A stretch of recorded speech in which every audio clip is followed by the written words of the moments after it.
Welcome to EDPlan and the IEP process. My name is Bobette, and today we're going to go through the steps of writing an IEP and EDPlan. The screen you're currently viewing is what a special educator sees after logging in to the OK EDPlan program. This is the home page, or sometimes it's referred to as the main landing page. To begin writing an IEP and EDPlan, the first step is to open the student file. Typically, a special education teacher will have their caseload and the list of their students on the main page in a widget called My Students. If I use the scroll bar and I scroll all the way down, we're going to actually work in a student today named James D. Test. All I need to do is click the link, and when I click the link, James's file opens up. This is James's file in the submenu bar. This is how that file is organized for his special education records. When the file opens up, it automatically opens up to the student profile page, and this is what you're seeing here. The student profile page will open up to special education, and you may have a lot of information about James's disability, his eligibility date, current IEP, etc. The other tab on the top here is the personal information. The personal information is information that is brought over from this district student information system and is put in under the personal information tab in the student profile. So this information is all coming from the enrollment in your student information system. The next stop on the student's files organization is in the personal page. This is the page which again is populated by your student information system and also begins to give you more details about the student's enrollment, what grade he's in, and any other comments. The next place on his file is the parent team page, and that's where we're actually going to start inputting data for this student's IEP. This is where we begin our writing. The first step is to determine who needs to be on the team for James's IEP. So that is all decided and documented here under the parents and team page. When I click on this area, it will open up that area and you will see the first panel is all about the parent and guardian. As you go in, this information will come in from your student information system, including the parent and guardian, but the IEP team, and in particular the teacher of record, is responsible for adding and confirming that information. So to edit Jim Test, who's the father of this student, I'm going to go over and click on the pencil, which is the edit icon, and then it expands and starts giving you the information about the parent, Jim Test. What comes in from the student information system is the name of the parent, the relationship, maybe the language, any phone numbers that the parent is using and has on and has inputted into the student information system upon enrollment, the student's address or the parent's address, and then down at the bottom, that is all the information that comes over from the student information system. As a teacher of record or the case manager of James's file, I would need to make the determination on, does the student live here? And if so, I click the button.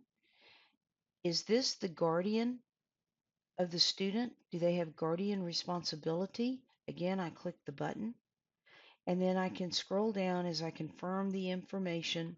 And actually, let me go back up. Maybe you want to put in the parent's email address. So we're going to put in dad@email.com. That information is entered by the teacher of record. As we scroll down towards the bottom, this is the decision that's being made for this particular parent. Do you want to include them on the IEP team? Do you want to include them on the behavior team? or would you like to include them on the 504 team? You have the option to add this parent to either one or all of these teams. This is where that decision is being made. Once you've completed the information on that, you click Save. You'll also want to confirm the information for the others on listed as a parent or guardian. So I'm going to go to the Edit pencil, open it up for Mom. I'm going to make the decision. Mom lives here, or a student lives with Mom. This mom has guardian responsibility. I want to add Mom's email.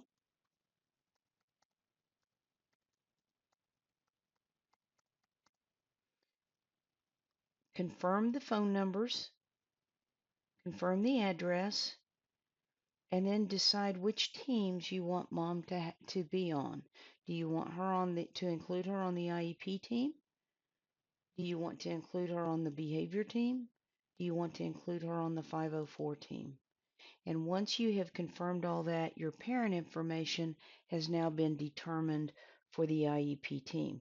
So in the bottom of the panel, you're going to see a save button always in the right corner, or a view student button. But at the bottom of the panel, if there's a button, you're going to want to save it. So now I've updated that information. If there is somebody else that has parental and guardianship rights that you want to add on the team under the parent or guardian, you can always go in and add the new parent or guardian to that team. Now we're going to scroll down and look at the IEP team. This panel, the default is special education, and so the IEP team is displayed here. You can also choose, if you were writing a behavior plan, you would say, we want to look at the behavior team. It changes to the behavior team.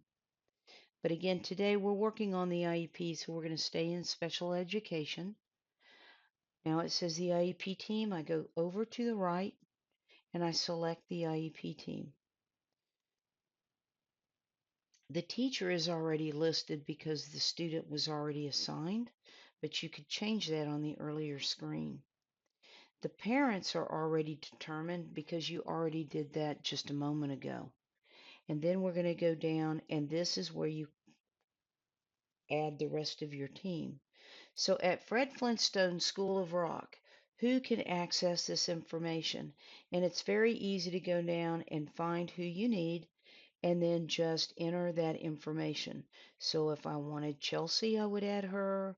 If I wanted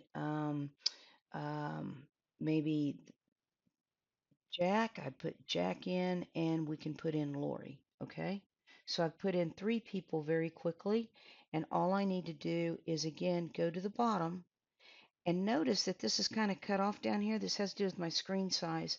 This is kind of important. This area is opening up to a modal. It's just a window over your workspace. The scroll bar is already down at the bottom. I'm kind of not seeing everything. Look to your right and you'll see another scroll bar. So I can scroll this one down, which will bring up that view that I'm wanting. And then all I have to do here is click Save. Now I've added 3 people beyond the parents to the IEP team. My IEP team is now made up of Jenny Test as a teacher of record. I have Lori, Chelsea, Jack, and Mom and Dad. So now I have a team put together. If I wanted to alter that team, all I would need to do again is go over to my IEP team, click on Select IEP Team, and if I wanted to take people off, I could just unclick it and that removes them from the team. Okay? The other thing I can do is if I want to search for others, there's several pages of people with it that have access to Fred Flintstone School of Rock, and to be able to find them and actually add them to the team, there's a set search area up here. And if I put in a name or start to spell the name, it begins to bring up those names. So if I look at Test, anybody with the first name of Test or the last name of Test will appear. And I can go down and add others to the team. So maybe I want to add Donald to the team. And I also want to add Stephanie to the team. Again, I can scroll down. My modal is a little bit lower than what I want, so I'm going to go over to this scroll bar, and now I can click Save. And now I've added Donald, and I've added Stephanie, and I also removed a couple of people. So that's how you can edit that team. This is the point where you really decide who you're going to need. Okay. When I'm finished with that, I can click the Save button, and my team is completed. Now I can go in. The next step in this of this file is to go in and do the contact log. So I can go into the contact log tab, and here's my contacts. It's in dark black. Go over to the right, and I can add a contact. So I'm going to click on Add a Contact. I go into the parent contact and click on it. Jenny Test automatically fills as a person making the contact, and then I can continue to fill in the rest. What is my contact method? Maybe it is a phone call. What person was contacted? Your list of parents will show up in this drop down. And I'm going to say we talked to Jim Test. When did we contact the parent? We'll say it was August the 2nd. And then what was the contact result? Again, notice the little arrows. That always means there's a drop down. And you have a lot of choices here. So you could say that maybe you contacted the parent, and the parent will attend the meeting. So that's going to be my choice. And then you, in the notes area, you will want to summarize the call. So you're going to talk about setting up the call for the IEP meeting, and also what dates were offered, and then which date was chosen for the parent to attend. When you're finished with that, all you need to do is click your Save button, and it appears. If I want to see the details, I can open up the details. Okay. So what happens if a parent calls? It's very easy to get into EDPlan, go into your contact log, and add a contact. Sorry. Then you go into the parent contact. Again, the person making contact is Jenny. The contact method was maybe a phone call. The person contacted was maybe it was mom test. And this time the contact date was, we did the last one on the 2nd. On the 3rd, we're going to say mom called. And the contact result was parent wishes to reschedule. And again, down in the notes section, all you'll need to do is summarize the call. Now that I've looked at that, I want to go back and look, and I said, see this very light gray? It says person making contact is Jenny Test. That's the teacher. And the person that was contacted was mom test.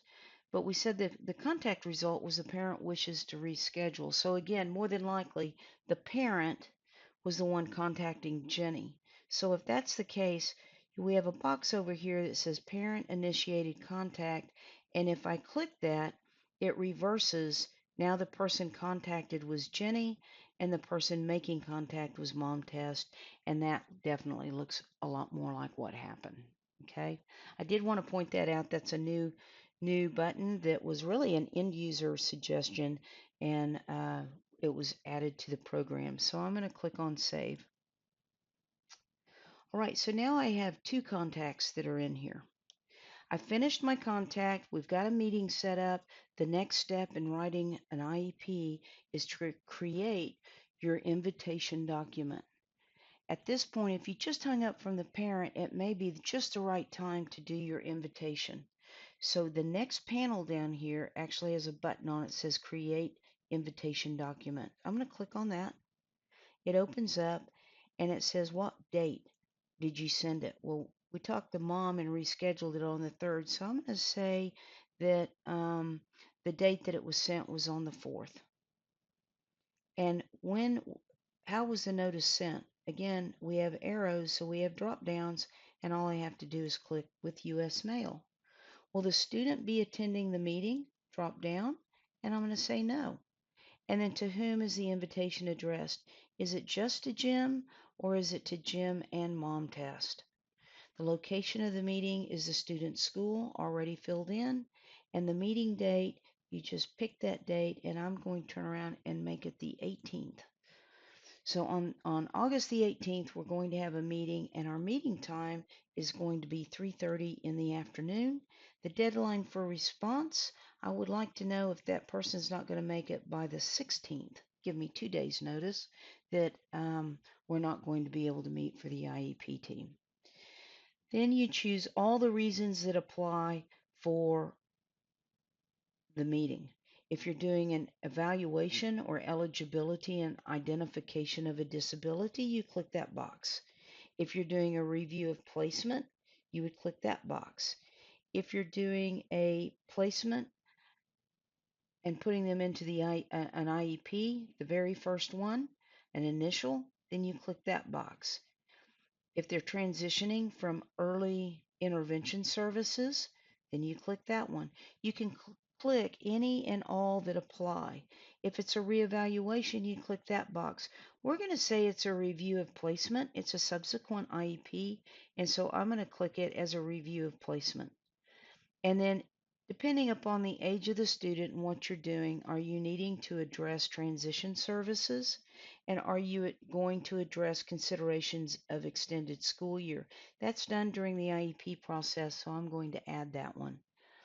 And then you have another box that is called other options to be considered. And if you're going to talk about anything else, you'd want to click that and then describe that here. So maybe you're also going to talk about a schedule change for that student, and you click that one. When you're finished, this is the group that will automatically appear on the invitation letter. You can also turn around and add anybody else that you want to add. So maybe you want to go ahead and click other, and you want to add the other person as a counselor because the counselor is going to help with that schedule change. When you're finished with that, we scroll on down and you have the buttons at the very bottom, so you can create a draft of this invitation to meeting, or you can just create a final. So I'm going to create a final of that, and then my document is finished. All I have to do is print it, sign it, and send it. Okay? I'm going to go ahead and close out of that one. The other thing that you're going to notice on the contact log, we're going to go back into the contact log, is once that create an invitation of document is located down here.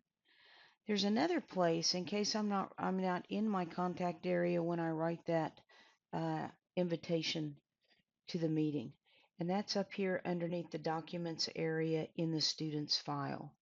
So I can do that, create a document here. I can also go up to documents. It opens up to general documents, and I can create a meeting invitation from here and also create a draft. It's the exact same meeting invitation. Below this, you will see all the documents that have been created for this student. And so you can see this OK meeting invitation. This was done on 8/18. This is the one that I just now created. I can click on that meeting invitation and open that link up, and it displays the PDF of the document. And again, I can print it, sign it, and send it if I didn't do it from my contact area. Right? So EDPlan's notorious for giving you multiple ways to get to the same spot, depending upon where you're working, to save you from having to get out and go someplace else and come back. All right? We're going to go back again. And now we're going to look at our sub-menu bar. And the next stop that we've made our team, we've done our contact log, and we've even created a notification of meeting. At this point, we're ready to start writing the IEP. So our next area of the file is the processes. So I can click anywhere on this area. I can click on the little bitty arrow. I can click on the word process or anything in between.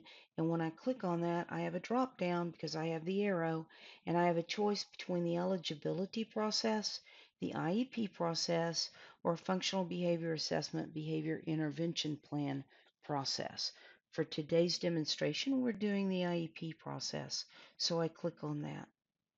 Now I have an area that shows up down below in my panel, and I have all of these squares. These are basically tiles.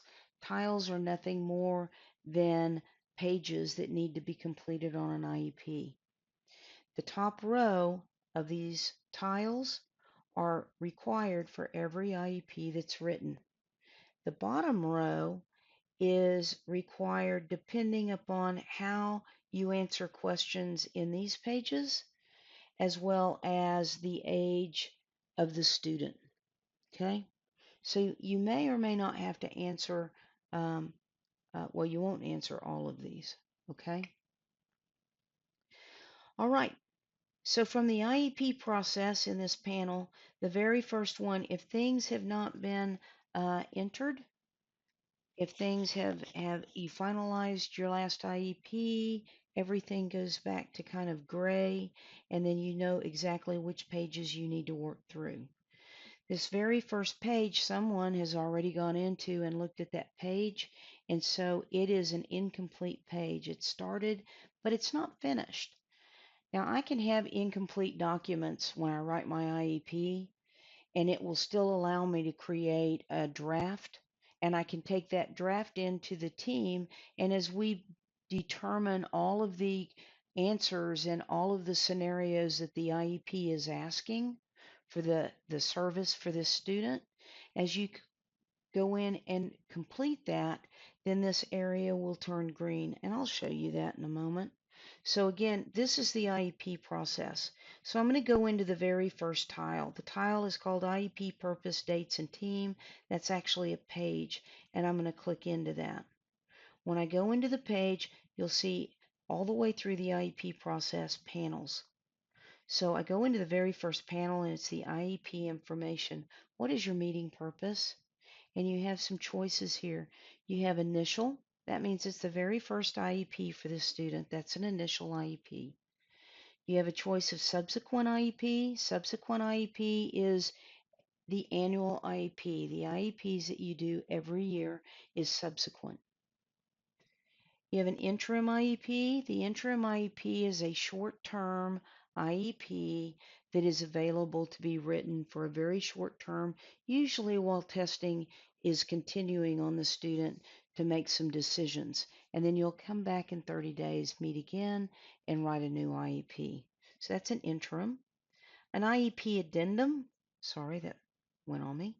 The IEP addendum is when you have an IEP, it's written, but you want to make a change to it. Remember, the IEP is a living document, so you want to make a change to the IEP. Maybe you want to increase some services.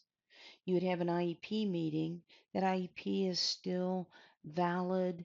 You just want to go in and start maybe some new services or add services. And so the team sits down and makes an addendum, makes some changes to it. It doesn't change the end date of when the IEP is due. It's just making some changes during the life of that particular IEP. The next choice you have is a service plan. So if you're creating an individual service plan for students that may be attending a private school but receiving services from your district, then you'd write a service plan. And the last one is called an in-state transfer. So if a student has been attending school in school District A and is now moved to District B, then all of those records from District A are going to transfer over to District B.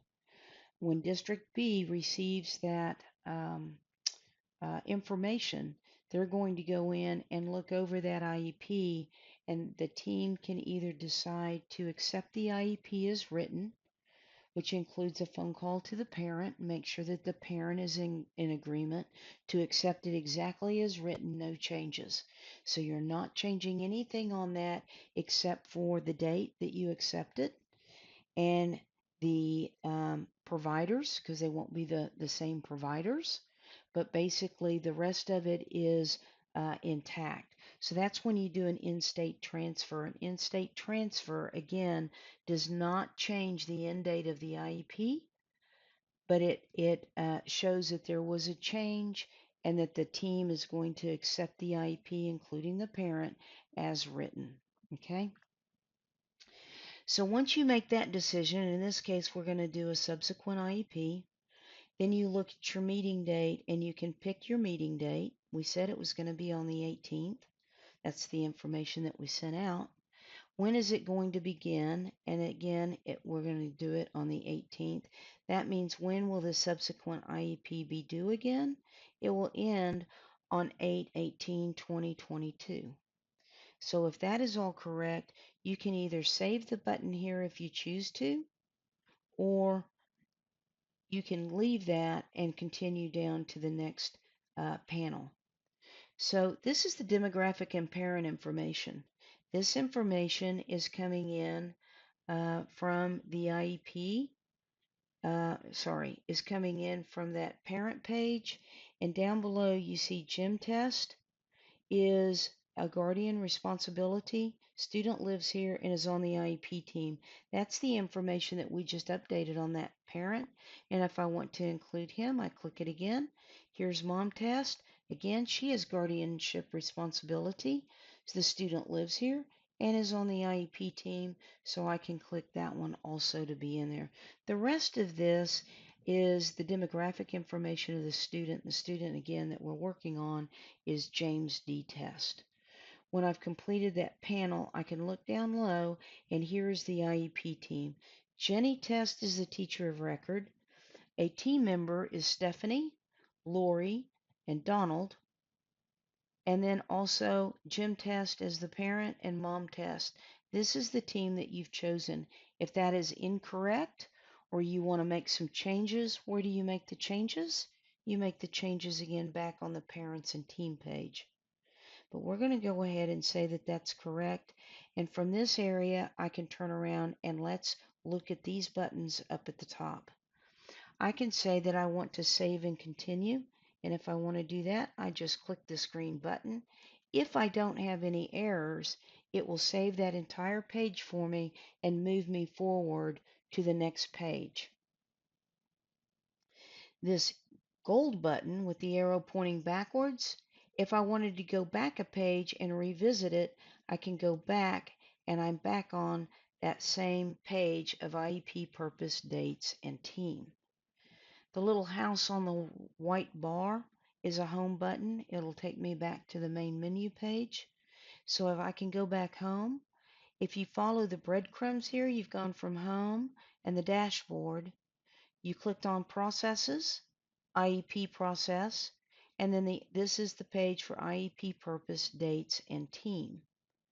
As I save and move forward on this page, I'm going to save it and move forward. Now my breadcrumbs changed, and from the IEP process, I'm now in my current assessments page.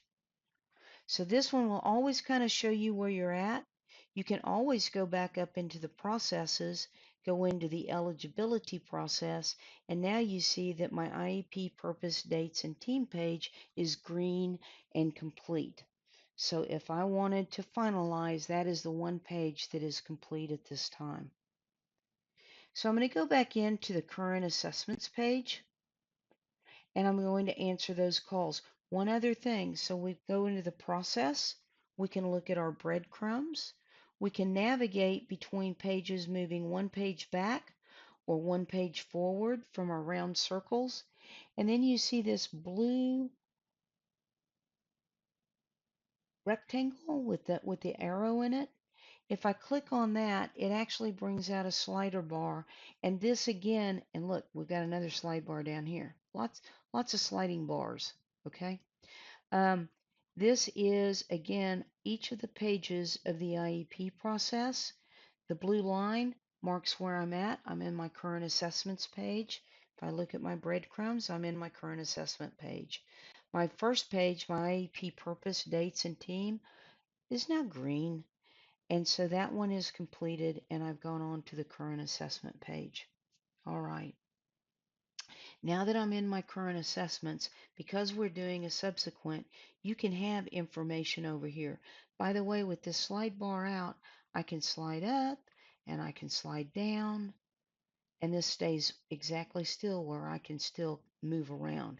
If I wanted to skip over, say I'm a service provider, and all I want to do is come in and add my goals and objectives, I can go to my goals and objectives page from that slider bar. I can add my goals and objectives.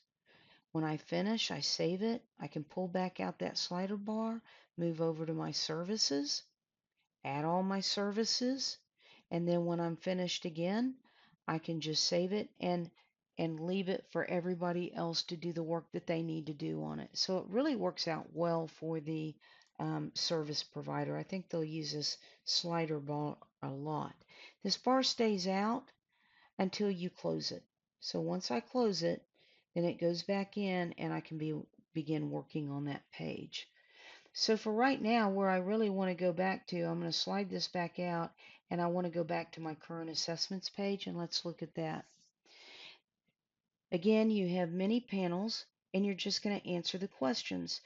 For an alternate assessment participation, is a student going to take the OAP, the Oklahoma Alternate Assessment, or are they going to take the OSTP, the state and district or the statewide testing that all students take? And so, are they going to take the alternate assessment? You just answer that yes or no. If you answer it yes, you have more information and you need to describe why the child cannot participate in the regular assessment, and you would describe that. If it's no, you just click no and you go to the next panel.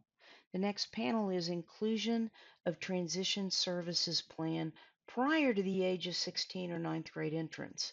So if the student is going to turn 16 during the life of the IEP or enter into their freshman year of high school during the life, that 365 days of that IEP, then it is a requirement to do a transition services plan.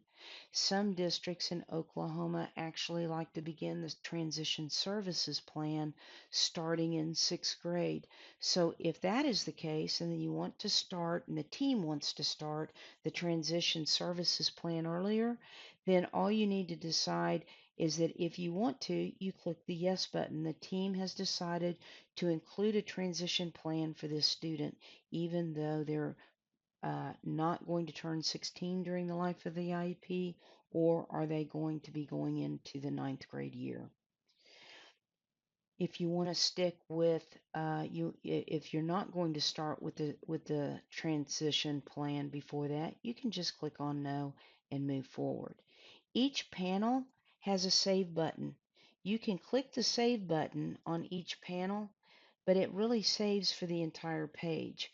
It's there as a convenience, but you don't necessarily have to save every page. Okay? If you save once, it saves for the entire page.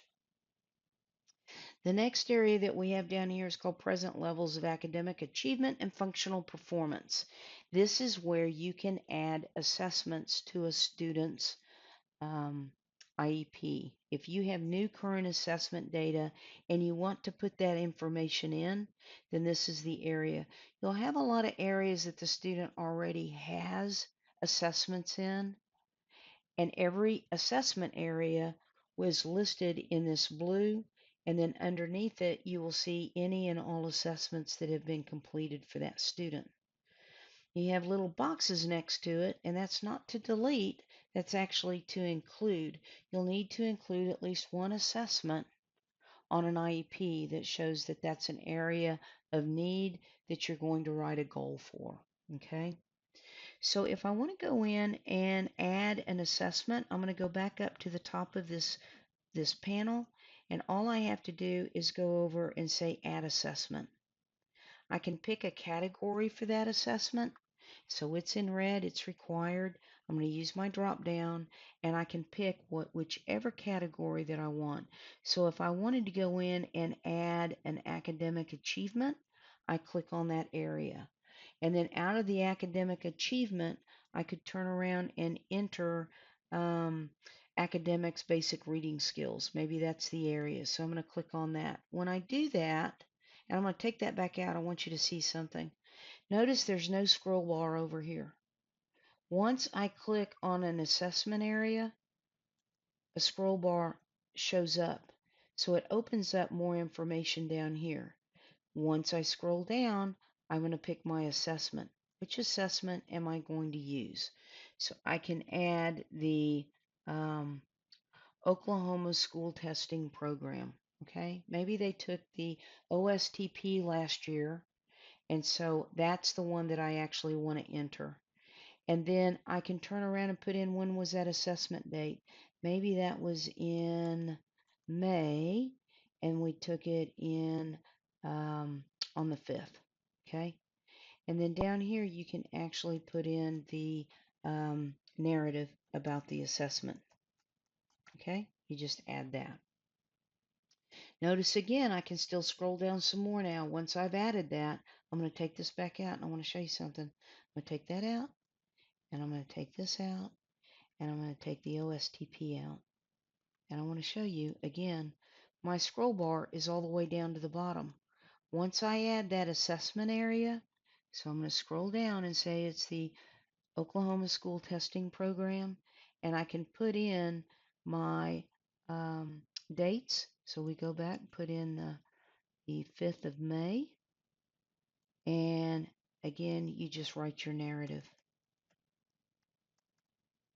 Now, if I don't find anything of what I'm looking for over here, I can always go in and click on a custom assessment, and then I just enter whatever test it is that I gave the student. So I can always do a custom assessment, but in this case, what I really want to do is, I'm going to close this, is go back in and add that assessment. I want to patience. I want to go in and I want to add that academic achievement assessment. I'm going to say, rather than, I'm going to say that it's academics basic reading, I'm going to pick my assessment area, and we decided this time we're going to do the Oklahoma School Testing Program. And then again, my date. So I've done this a couple of times now. My date and my narrative about my assessment. Once that is added, my components, I can scroll down to my components area, and I could actually put in math, English language arts, and if I did science, I could also put in science. And then you pick your score type. What's your score type? And maybe you want to use performance. You can choose more if you want to. You can put in a standard score, you can put in a scaled score, a T-score, but I'm going to go with performance. I'm going to scroll down, and I can either add another assessment, save and add the scores, close it, or save it. I'm going to save and add the scores. Now my bar jumps back up again. I can scroll back down again. For math, on 5-5, the performance was, and maybe it was unsatisfactory. Okay. I can also go into English language arts and again mark that, was that satisfactory or unsatisfactory? So that's the performance that I'm using. Now all I have to do is save it. Now you notice I have academics basic reading skills here. I also have that academics listening comprehension that was in here. So this is the one that was here before, and now I've added that academics basic reading, and here is my OSTP, and this is my English language arts, and it was unsatisfactory. Here is my math, and it was also unsatisfactory. If I want to edit that, all I need to do is go in and click on the button, and I can go back in and I can edit anything. Maybe I want a scaled score, maybe I want something else. I can edit that. Okay, so I'm going to save it.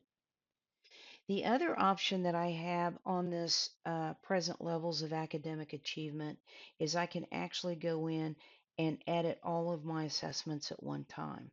So once I've entered all of my assessments, I can go in and edit them all at one time. So here's a basic reading, and we had just put that one in. And if I wanted to add more scores, I could. Let's say this one was dated 2018. So I want to put in newer scores. I could do that. I can also go down to the listening comprehension, and you can see this is a 2018. If I gave this test again, if I gave the adaptive behavior assessment system, which, and I could go in and just add more scores, I click on the button. I can put in the date that that test was given again. So let's say that it was given on August the 3rd. And did they pass it? Yes or no? And so I'm going to say yes. And then what was the number correct? And on this one, we'll say that it was 53. And what was the number that was incorrect? And so the incorrect, maybe that one was now 47. Okay. You just add the information, and you've got that one basically updated. Here's your assessment narrative. You need to have that in there, so you would write your narrative for that assessment. Okay. On this one, this is your adaptive behavior assessment system. Here we go, and the date on that one was 11/1/18, and these were the scores. If I wanted to add more scores to this adaptive behavior system, all I would need to do is click Add More Scores, and then I would turn in and put in another date. So again, let's say we did this one on the 5th, and I'm going to say no, they didn't pass it this time either. Their number correct was um, continues to be like 36, and the number incorrect was maybe they had even more incorrect, and then I save it. So my scores are now added. That is all that it takes to add a current assessment. We're going to go save and continue. Remember the save and continue button? If I have an error, that error is going to show up on this page. If I don't have an error, then it's going to take me back. I want to scroll back down again and just take a look at this. So this is where all of your assessments are. Every IEP requires that you add at least one assessment to be listed on the IEP. So if you're still thinking that you're going to write a goal and for math, then you want to include that assessment. If you're going to write it for English, you're going to include that assessment. You could go into the academics listening. Notice that I didn't save anything. I can go into the academics listening. If this is another area that I'm going to write a goal for, then I may want to include it. But if I'm not going to write a goal for it, I don't need to necessarily include that into my current assessments. So I'm only going to add these other areas, and I'm going to click Save and Continue. I have one error. Notice it's a big red box with white print. The error says I've not indicated an assessment that will be included in the present level of performance on the student's IEP document. Please add or select from the list below an assessment that will be included. So I'm going to go ahead and X out on that, and I'm going to say, again, I'm going to go back to my basic reading. I have those as included. I'm going to go ahead and include these. And then I'm going to click Save, and I'm going to click Save and Continue and go to the next page. Now I've cleared my error. Okay, so now I'm on my next page, or I've cleared this page, and I can go in and bring out the slider. I can go into my next page here if I want to, or I can go back a page if I want to. I'm going to go into Strengths, Needs, and Special Factors. Now that I've opened the Strengths, Needs, and Special Factors page, all I need to do is go in and put in my overall statement. So this is a description of how your student's doing. How did they perform? What are they capable of doing? What are they not? You just put in your comments about your overall objective statements. I'm going to scroll down, and you're going to add the current descriptive information.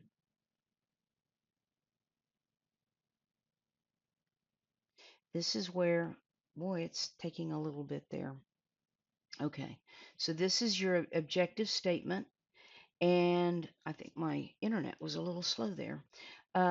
Read this information. When you see these eyes, read these at least once. It will tell you all the things that you may want to enter and talk about for this particular student so that you've got a good description of what the student's capable of, where they're functioning, what they need, what types of supports they need, etc. When I scroll on down, you're going to put in the current descriptive information, and this is where you're going to describe the student's strengths. What are all the strengths that the student has? And then the next area is you describe the anticipated effects of the child's participation in the general education curriculum or appropriate activities. Basically, how do these strengths help the student in their appropriate activities or in the general education setting? And then down below that, you'll identify the educational needs resulting from the child's disability, which may require special education related services, supplementary aids and supports for personnel, or modifications. So if it's for math calculation, we would check that. And we could also check, um, we said earlier that we had some reading, so maybe it's academics, basic reading skills. Okay, maybe those are the two areas. Again, there's always a save button. You don't necessarily have to save there. And when you save it, you save for the whole page. Now you have the areas of parent concerns. Parent concerns, you may not know what those are yet. You can leave that red. You can leave that as a requirement. Yes, it's going to show up as an error, but this may be some information that you're going to either gather before the meeting or even gather it at the meeting. So when you take in the draft, that may be where the parent expresses their concerns. So if I leave it that way, I'm just going to go ahead and save that area. If I leave it there, that's going to be an error for me. It's something I'm going to have to go back and address before I can finalize. But I can always print a draft with a error on it. The next area is their consideration of special factors in the IEP development. So you just answer the questions. Is there limited English proficiency? And if you say yes, you'll get to answer more questions. And if there's not any, then you don't. And you just go down. Is there a visual impairment? If you say yes, you'll answer some more questions. If it's no, then you've completed that area. Communication needs. If there's a yes, you can enter that information. If there's a no, you can move on. If you are in the midst of, for this one, just for an instance, if you're in the midst of trying to decide if there's a communication need, maybe the speech path is doing some extra testing for you right now, and you want to go over those results with the family at this meeting. Well, you really don't want to turn around and say yes or a no, but you can see that it's very difficult to remove that dot once it's been chosen. So there is a clear all button in the top of all of these panels. And so I can clear all. This doesn't clear your entire page. This one just clears that panel. So I can click this and say clear all. And it says, are you sure that's what you want to do? And I say, yes, please remove that. And now this area is red. It's going to show an error, but it's because I'm not ready to make that decision yet. And so I'm going to leave that error on that page. Same question with deaf and hard of hearing.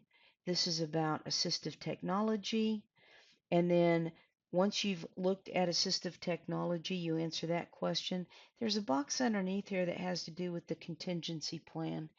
If you are creating a contingency plan, you would begin to enter and make your comments here. Not every district does a contingency plan, particularly the ones that are already virtual. And so this is not a requirement for the IEP, it's an option, okay? So this is optional if you want to fill that in or not. For finalizing an IEP and Ed plan. Now, just to be clear, your district may have a procedure, and so they say every IEP has a contingency plan. So check with your special ed director to see if that is a requirement for your district.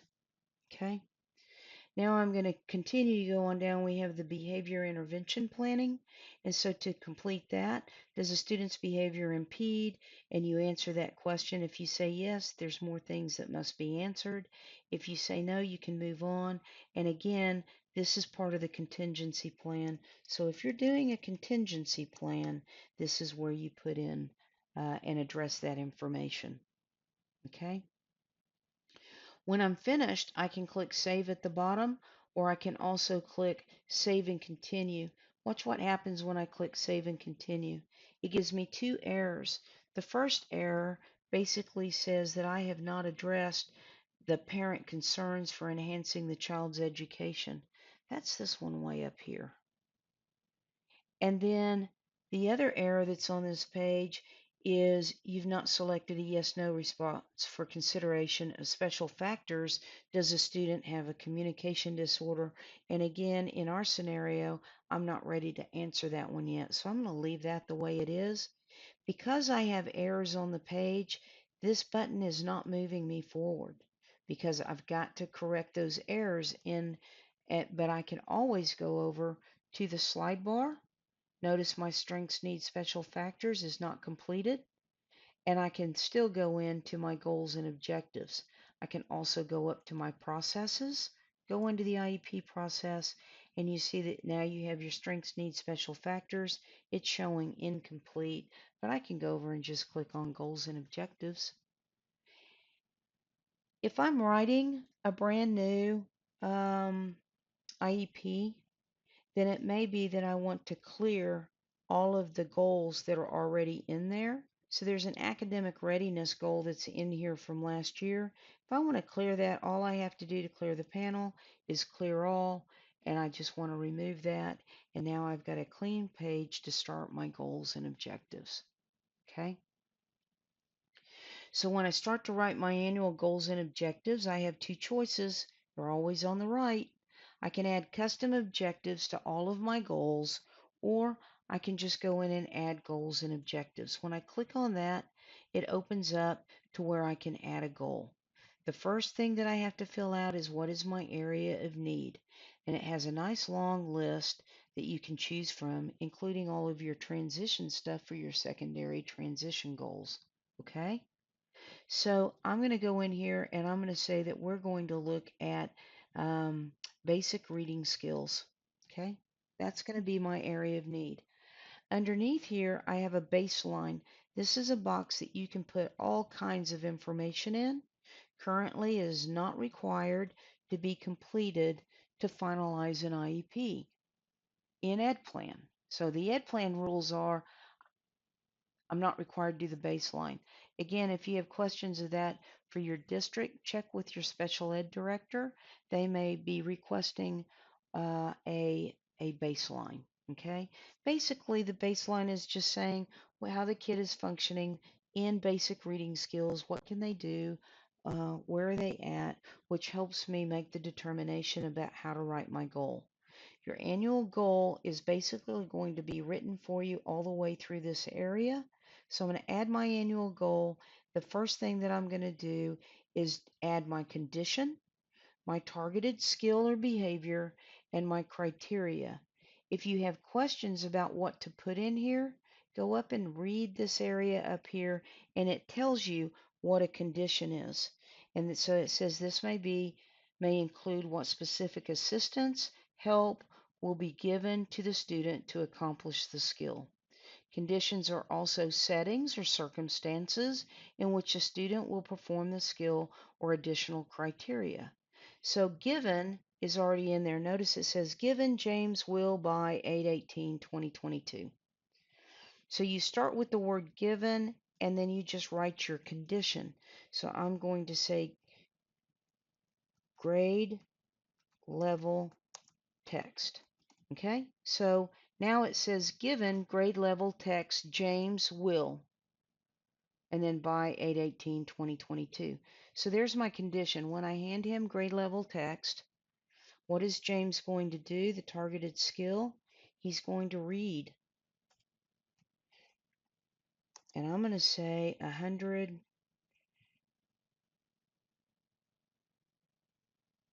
I'm going to go back. I'm going to say he's going to read 77 words per minute.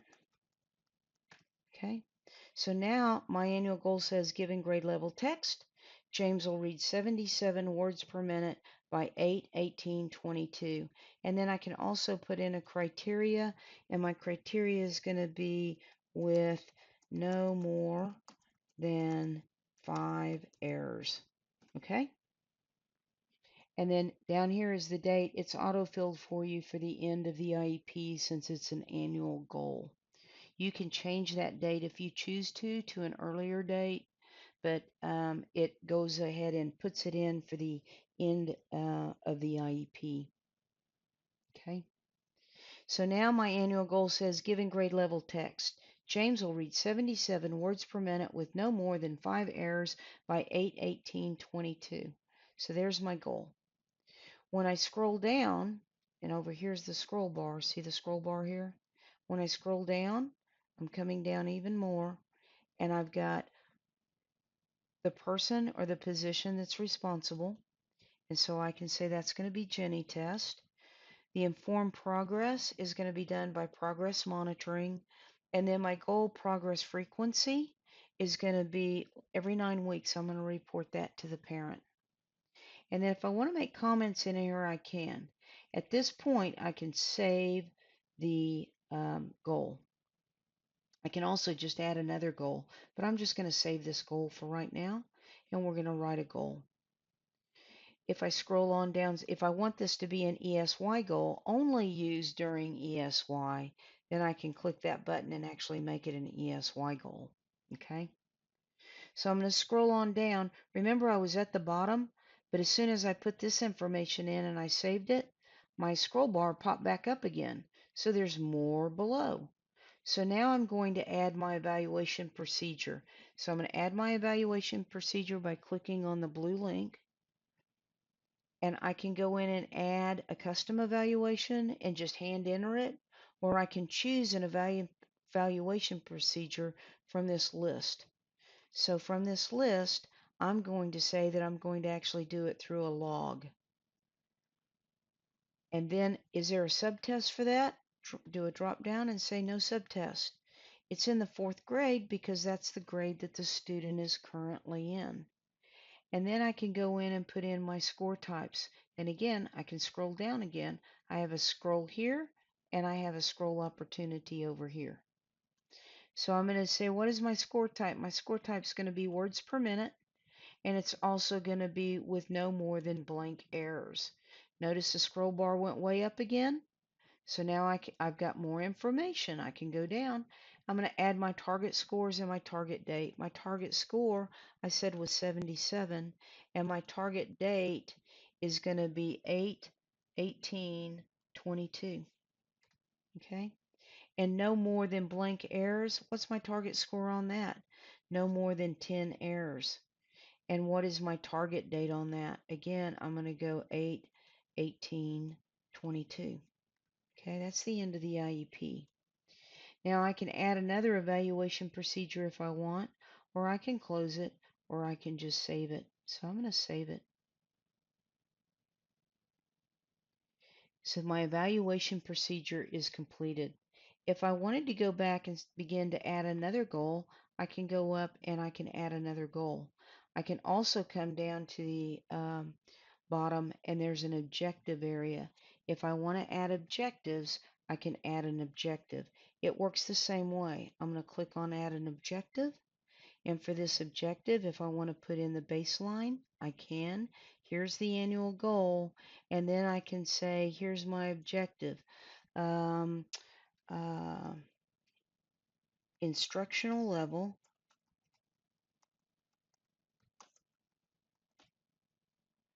And then I'm going to say, what's my targeted skill? We're still going to read.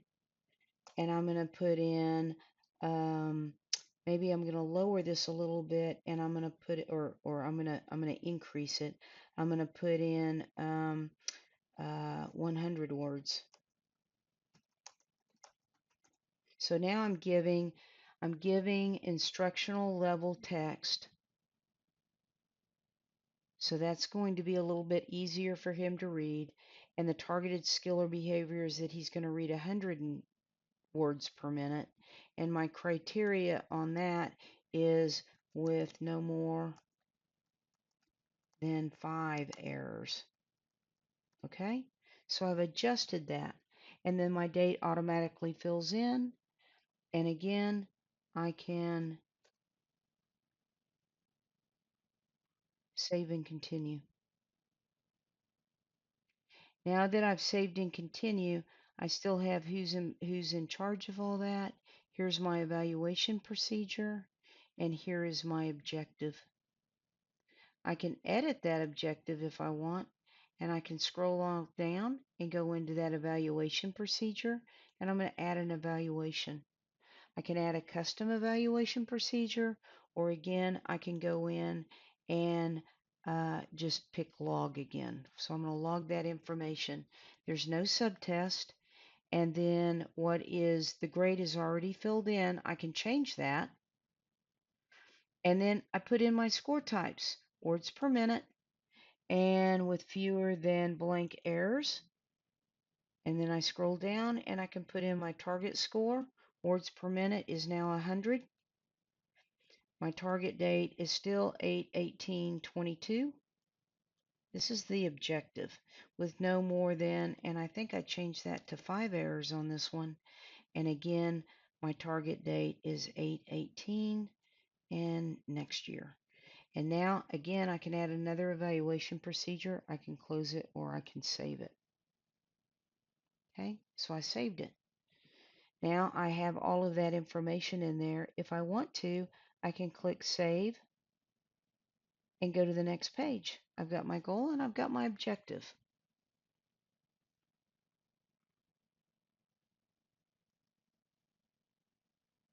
All right, there's my goal. Now I have some other buttons up here that I want to point out to you. If I did a save and continue, we talked about the green button that goes to the right. That saves my entire page and moves me forward one if I don't have any errors. I can also go back a page, and that's by clicking the goal button and going back a page. I have two more buttons in between here. The first one is a PDF button, and it gives me basically a show section. So if I click on the PDF button, I can see what this section is actually going to look like when I print it out. And so this is what the goal looks like, and this is my objective down below. Okay, I'm going to X out of that. The other option that I have in here, the blue button, is a translation button. If on the personal page, this student's family speaks another language and your EDPlan administrator has changed the document language to one of the 7 choices, it's the top 7 languages in Oklahoma, and they've changed that, I can click the translation button as a team member, and it will also show me what that looks like in that language. Doesn't look like I changed that. So then it would print out in French, Korean, whatever, and it will show me what that looks like in that language. So that's what that button does. I'm going to go ahead and click Save and Continue. Doesn't look like I have any errors, and now it's taken me to the Accommodations page. Where am I at in the process? Let's take a look. We can go into the IEP process and look at the tiles. I've now completed my goals. I have errors on this page, and now I'm ready to go to work in this page. So I'm going to go to work in the Accommodations page.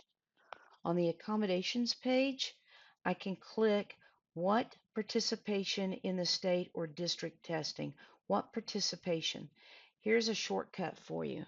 If you're looking at this student who's in 4th grade, they're going to take the ELA, OSTP ELA, and they're also going to take grades 3 through math. If I mark this through the participation level, then I don't have to go back over here and mark it. So again, just a little shortcut. If I mark it over here for the OSTP and I mark it here and here, then I have to come over and mark with accommodations or without accommodations or not applicable. I'm going to make both of these with accommodations. Okay. I'm going to continue to move down and go to the next panel, and this is the participation in class activity.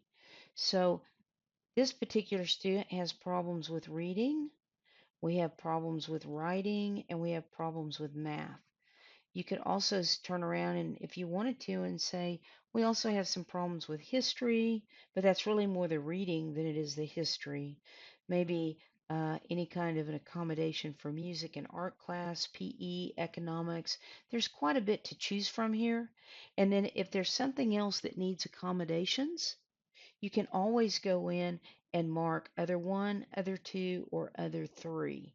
And this gives you text fields where you can make accommodations for maybe some other area, like the lunchroom or school-wide assemblies. Okay, so I'm going to go ahead and mark that one with accommodations, and I'm going to save it, and then I'm going to continue to scroll down.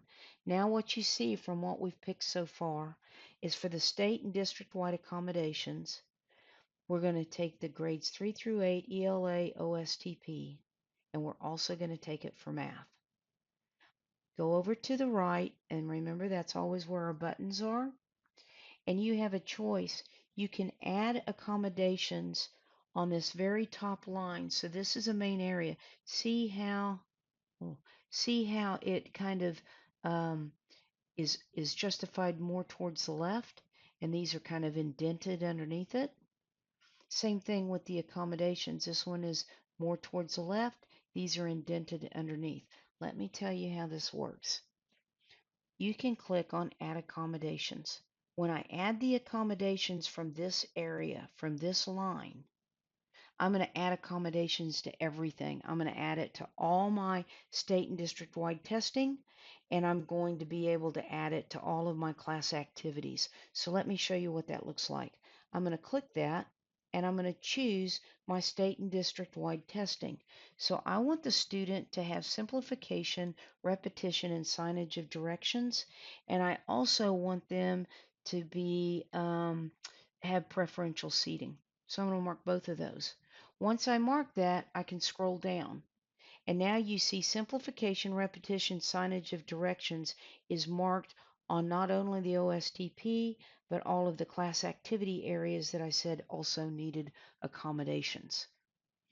If I didn't think that the student needed simplification, repetition, and signage of directions in writing, then I could actually unclick that here if I wanted to and not include that on the writing piece. But I'm going to go ahead and keep it that way for right now. And then I'm going to slide down and it says preferential seating. Who's that for?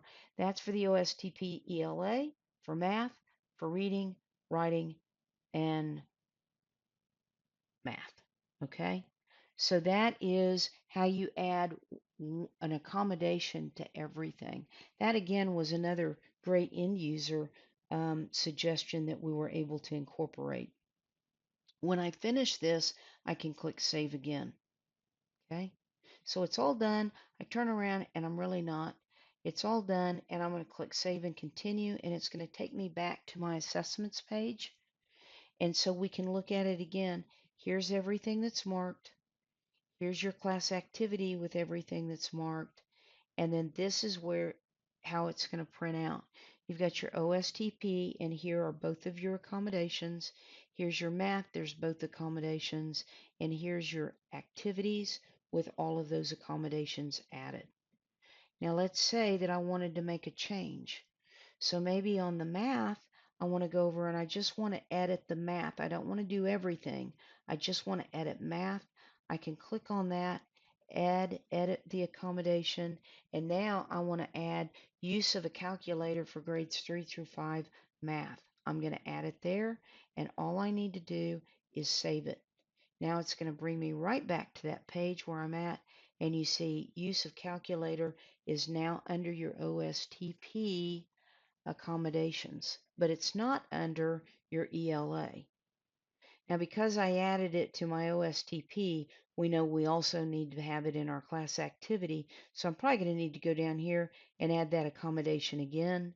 So down here, I'm going to turn around and add it one more time.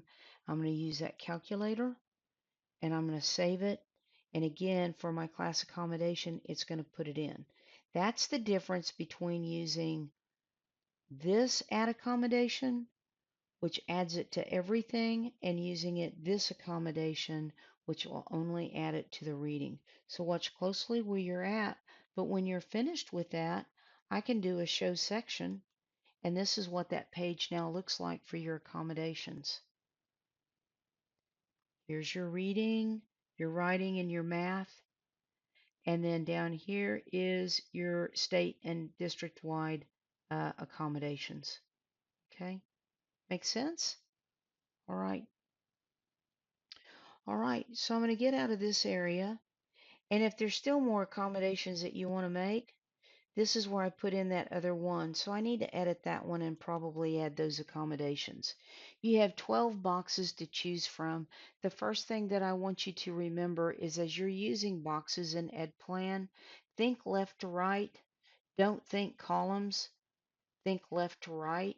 So if I were, you can put in all kinds of paragraph information in here if you want to. But I'm going to turn around and I'm going to make an accommodation.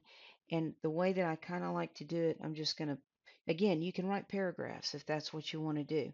I'm going to show you what another way to do this. So I have 12 boxes and I'm going to use several of them. So what I would do is put in school-wide assemblies.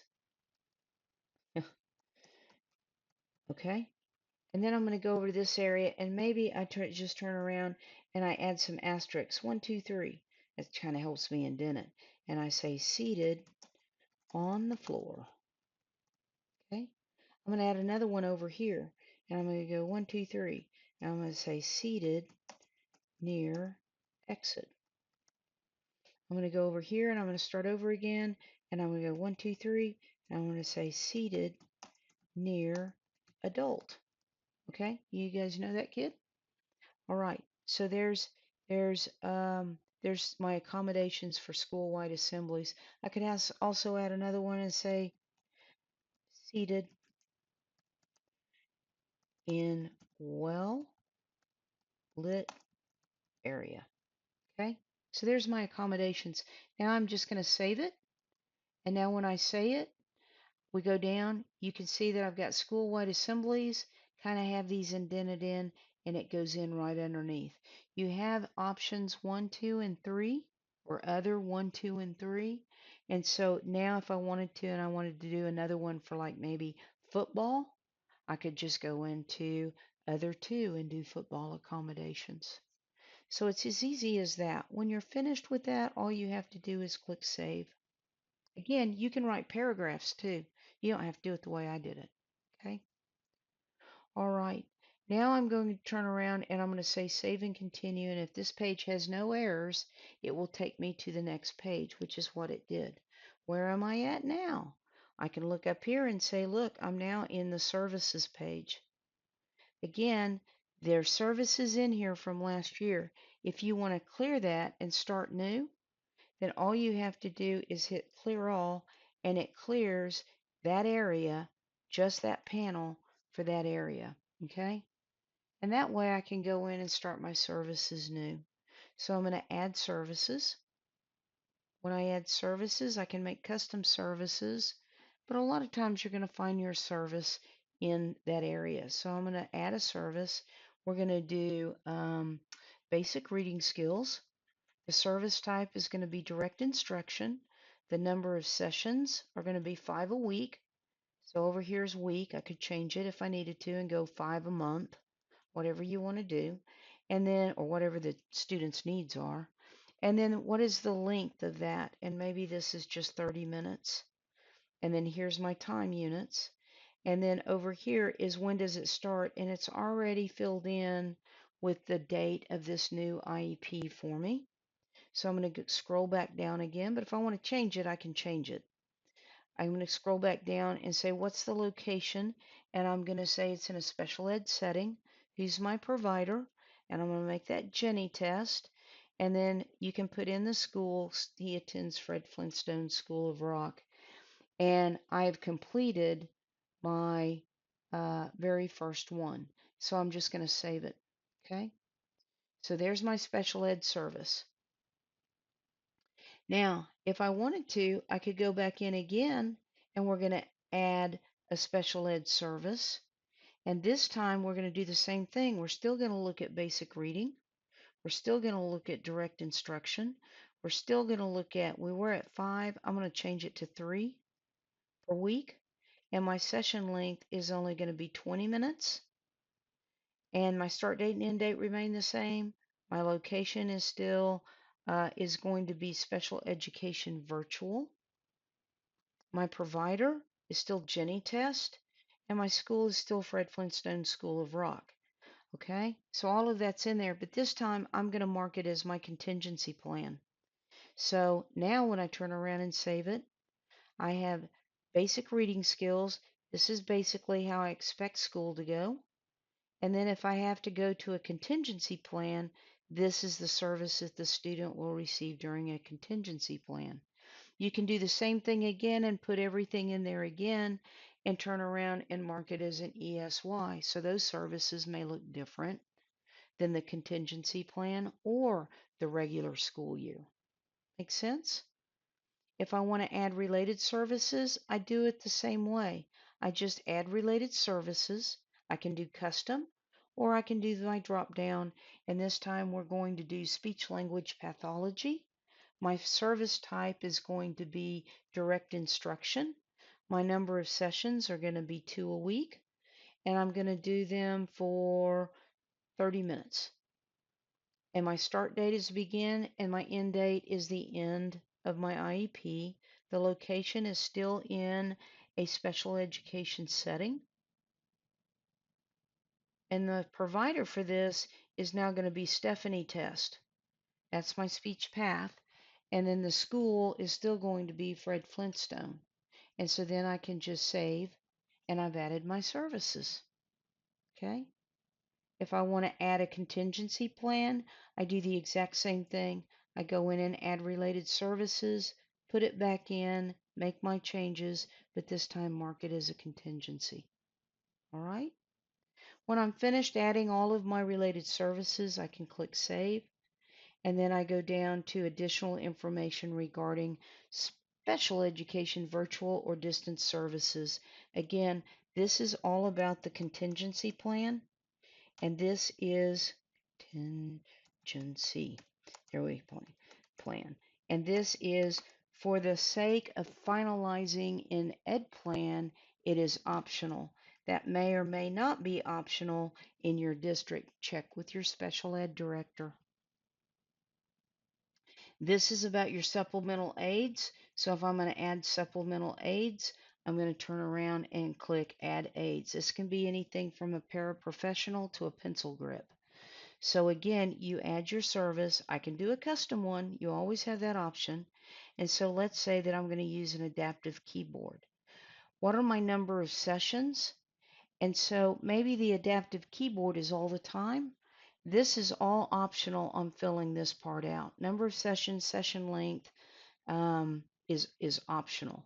But this is kind of a little kid, so maybe I'm going to say the number of sessions it is only 1 time a week, and maybe the session length is 30 minutes, and that's the start date and the end date. You are required to put in the training, how, so you would make your comments about how you're going to train, and you're also going to put in how it's going to actually be implemented, and you put your comments in there, okay? So you can put it in because this little guy is going to, using the adaptive keyboard only in computer class, and they only go once a week. And so that's the reason that maybe you would want to go ahead and put in those services. And then I could save it. It could be, so I'm going to do another one. It could be that you end up using a, literally we can add supplemental aids. I'm going to go into the service. Look at this. I can add large print. Well, if the student's using large print, he probably needs large print in all environments, right? So numbers of sessions and session length, it just needs to be all day long. So again, I don't have to fill this out. And here's my start date, my end date, and then here again, I'm going to make my comments on how I'm going to train the student on using large print, as well as how it's going to be implemented. Okay, so what training and how am I going to implement? And then after I finish that, I can turn around and just save. Both of those will let me do that. One is gives that information. The other one, it's basically all day, right? Okay. The next area that we go to, and I'm going to go ahead and save this, the next area that we go to is the Lre and General Education. So your Lre is already calculated for you. And then the next boxes, you just go through and answer them. You're going to give an explanation why the child will not participate with non-disabled students in Gen Ed or age-appropriate activities. If they're pulled out for speech, why? And you just make your comments. You're going to describe your continuum of placements that were determined, that were considered, and then the reasons determined not appropriate. So what all did you discuss? Did you discuss not pulling the student in for speech and leaving them in the regular classroom, but decided that wasn't quite the right environment for that? Whatever it is, you just uh, put in that continuum. Explain consideration or part or potential harmful effects on the child. Make your comments. Define below any supplementary aids and services, modifications or supports for personnel in general education or other education related settings not otherwise addressed as special education or related services, and you make those comments. And then you also make the comments regarding when special classes, separate school or facilities, or removal from Gen Ed environment occurs. Describe the nature and severity of the disability is such that education in general ed with the use of supplementary aids and services cannot be achieved, and you describe that situation. When you're finished with that, you can move down to the next panel, which is about PE. Is a student taking regular PE, adapted PE, or is it not applicable because the student's a senior and didn't enroll in PE? So you answer that one. You look at instructional time. Is this the student's instructional week the same as non-disabled peers? If it is, you mark it. If you say no, then you need to answer a lot more questions and describe how you're going to get that student back. Okay? So we're going to say yes. And then is the placement in the school where the student would normally attend if non-disabled? You can say yes. And then we go down to the next area. This is extended school year. So the team needs to make a decision on if the student is eligible for extended school year. So you have three choices. You can say the team has determined that ESY is required. And then if you did that, all you're going to do is put in today's date. So I'm going to put in the 18th and I'm going to put in 21. Oops. Now I need to change that. Okay. So I put in the date, 8/18/21. I could also choose the IEP team has determined that ESY is required and then put in that date. And then I can always go in and say the IEP team will determine if ESY is required by the date entered above. And then I can put in a future date here and say we're going to make that determination by March the 15th. And then you would put in March 15th, 2022 date. But we're going to go ahead and say that it is not required. And then this last panel, again, is all about contingency. So there's no rules of completion. You just want to make your comments and develop that plan. Okay? So I'm going to go ahead and copy that. And you put it in to each box. Okay? So this is where you develop your plan. And then you can save it. Or I could have gone up and just hit save and continue. And if that page doesn't have any errors on it, I can continue on to my next section. So this is about the OAP. This is about the alternate assessment. When I go to this page and I try to click on it, I can't click on it. The reason The reason I can't click on it is because during the process, I'm gonna do the slide bar on this. During the process, back on the current assessments page, I already determined that the student was not going to take the alternate assessment. Therefore, I'm now in the areas of options. And so when I look over here and I go to the Oklahoma alternate assessment page, I can't do anything because I've already determined he's not taking that. All I need to do is save and go to the next page. It's not going to require me to do it because I've already marked it no. Same thing with early childhood page. Let me pull this out. See how this one stayed gray? It's okay. It didn't turn red, but it's not green either. It's not a requirement for this student. Early childhood data is exactly the same way. It is not required for this student. If I try to go in and click on things, nothing happens because it's not required. This student is too old for early childhood. So I'm going to do a save and continue.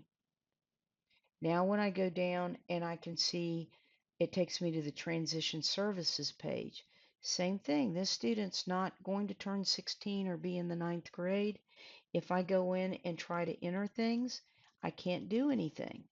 It's because the transition services plan is not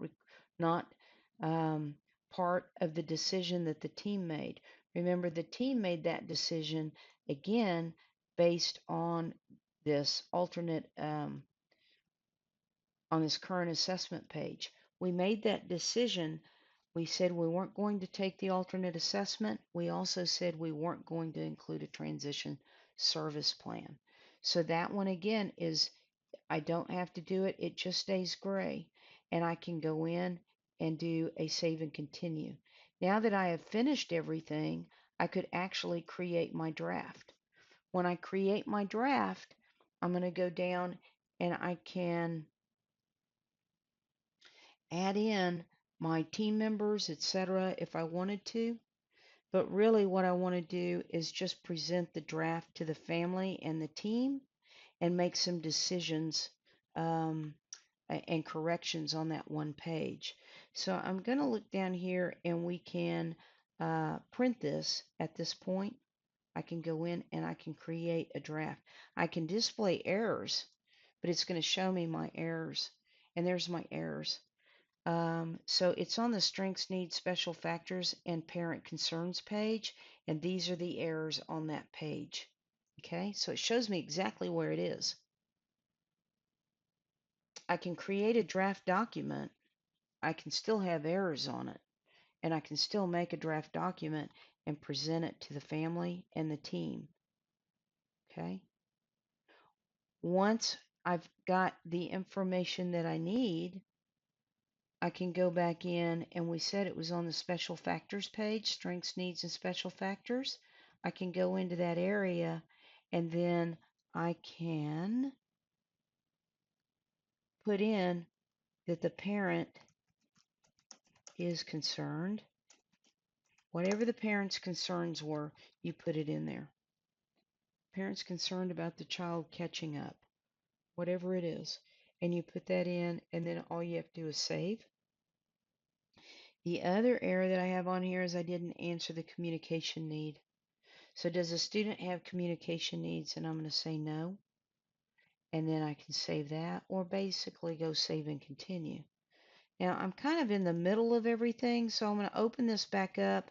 I'm going to scroll all the way back down to the bottom, and I'm going to do the create Final Iep. From here I can go in. These were my contacts that I made with the family. If I want to attach that, I can. These are the members. So here is where I can put in gym test. Here's where I can put in mom test. Here's where I can put in Mr. Apple as my administrative rep. I can put in a special education teacher. And so I'm going to put in Jenny test. This is a general education teacher, and so maybe I put in Mrs. Jones, and then the student, his name is in here also. Okay, If I have other members like that counselor, I could put in that counselor because we were going to change the schedule, and I could put that in as Mrs. Taylor. Okay? Now, when I'm finished with that, I go down to the parent participation. If parents or guardians or child did not attend, explain. Well, we said the parent attended, so I don't have to do anything there. Was a translator needed? No. Was the parent has informed parental consent, so they know that for initial placement, it may be revoked at any time. This is a subsequent, so I don't need that one. And then I'm going to put in the date of that. And again, I'm going to say, well, let me do it this way. If I do 21 and enter, then I can go in and actually, I have to change it, 8 and 18. Okay. I can also go in and put in my parent safeguards. So this is your notice of your safeguards. Did you give the parents their parent rights? Did they receive their parent survey brochure? Did the parent receive information regarding the Lindsay Nicole Henry Scholarship? You mark all those yes and make sure that they have that. If the student has a visual impairment or a hearing impairment, did you give them information on School for the Deaf and School for the Blind? That's not applicable for this student. Did the parent understand that if the IEP team selects an accommodation that's not allowable by the SAT, ACT, that it will result in scores being non-reportable to a college? In other words, they have to approve that for the scores to be used for college entrance. The student's too young to take the ACT or SAT. The next question is the student participating in an alternate assessment program where the parents receive the OAP parent brochure? Okay, so if I had said yes on that alternate assessment, then I would want to make sure that that parent was received the brochure about that. But again, it's not applicable for this student. And then the last question is, did the parent participate in the development of the contingency plan in place for the student and understand under what circumstances it'll go into effect? So if you're doing a contingency plan, did the parent participate in it? And do they understand when it will go into effect? When you're finished with that, you've completed that panel, you can actually create your IEP.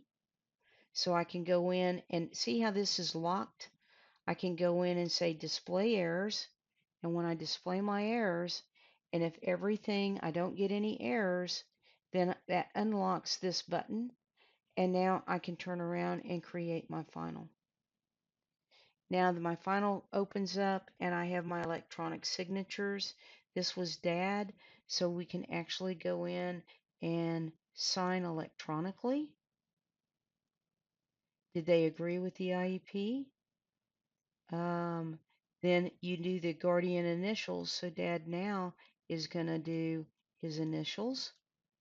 Mom, at the same time, is going to decide if she agrees with the IEP, and then she's going to sign.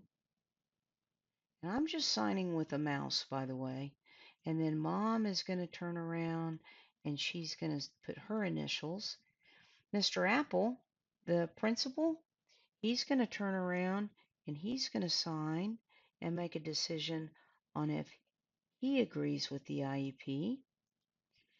And then Jenny is a special ed teacher. She's going to sign and decide if she agrees or not with the IEP. And then Mrs. Jones is actually the general education teacher.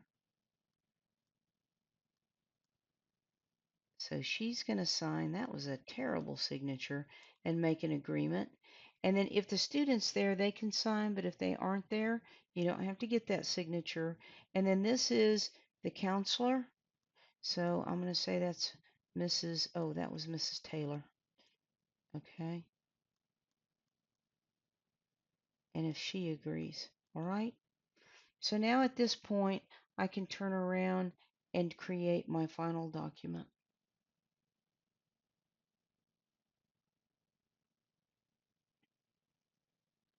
This is what the final document looks like. I can print it or just download it. I can print it, and then I'm going to scroll all the way down real fast, but here's what it looks like. There's your whole document, and I'm going to go all the way down to the signatures. There's your signatures. Okay, so I can print it and mail it to the parent or hand it to the parent, whatever your district does. Once I'm finished with that, I can go into documents, and I can see that here's my IEP that I just completed. Here's my notification of meeting. After every meeting, you're going to fill out a written notice and mail it to the parent or send it to the parent. So I can do that from my documents area, and here is the written notice, and I can just fill that out and create a final. I can also go into the process that I was in earlier in the IEP process, and I was all the way at this create final page. If you look down below, you're also going to see that here is a create written notice. So I can actually create my written notice here also. So I'll click on that, and I finish my create my written notice. So what did the school propose or refuse to initiate or to change? And we did a educational placement services. Um, and we also looked at provisions of free and appropriate public education. And we also may have looked at something else, and maybe that something else was a schedule change. And then this area down here, you just fill it in.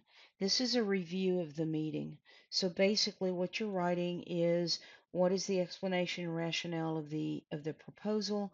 And my biggest suggestion here is to write it in past tense. This happened after the meeting, okay?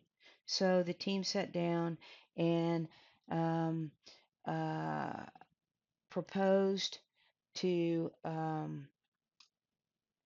have the student attend direct instruction for both math and reading and speech, and what was the rationale behind it, which was we looked at the test scores, teacher input, parent input.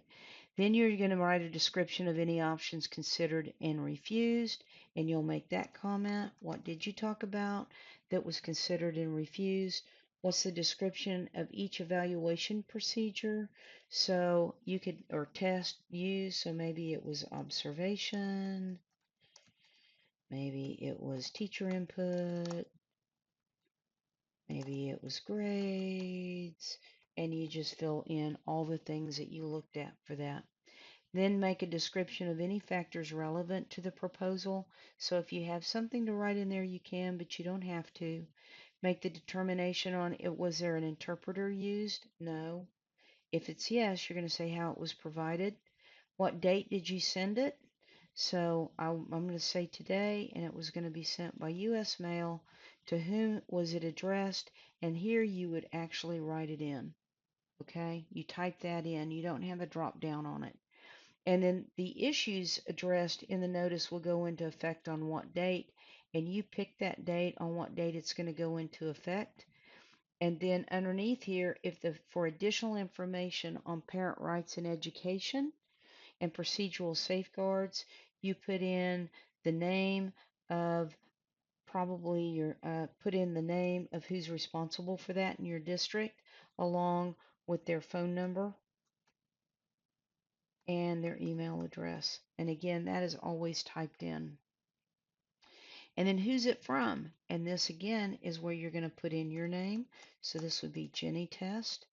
And again, she puts in her phone and her email.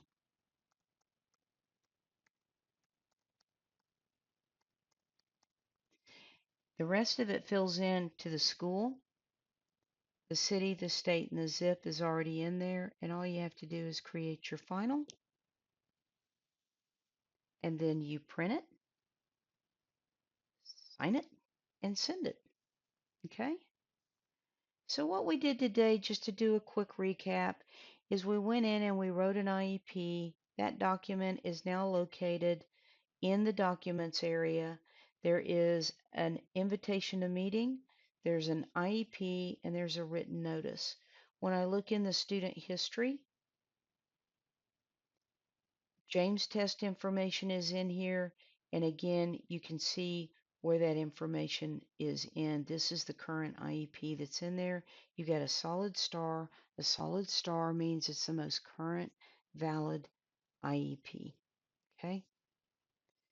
So I'm going to go back home and we're going to talk real quick again.